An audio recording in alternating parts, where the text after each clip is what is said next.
ফোড়নটা হয়ে গেছে, এবার আমি পেঁয়াজ দিয়ে দেবো। পেস্ট করে পেঁয়াজগুলো একটু ভাজা ভাজা করে নেব, তারপরে আমি এই যে কাঁচা টমেটোটা দেব। ঠিক আছে, কাঁচা পেঁয়াজটা ভালো করে ভেজে নিয়ে তারপর আমি এই যে টমেটোটা দেব। পেঁয়াজটা একটু হালকা আমি হলুদ হলুদ দিইনি বলে তাই সাদা হালকা একটু নরম হয়েছে। এবার আমি টমেটোগুলো ঢেলে দিলাম,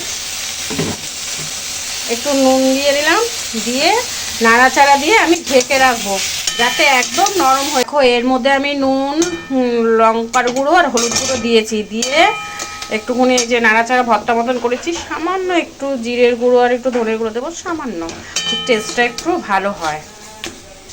আমি যেহেতু অনেকটা পেঁয়াজ দিয়েছি তাই আমি অল্প মিষ্টি দেবো। এই যে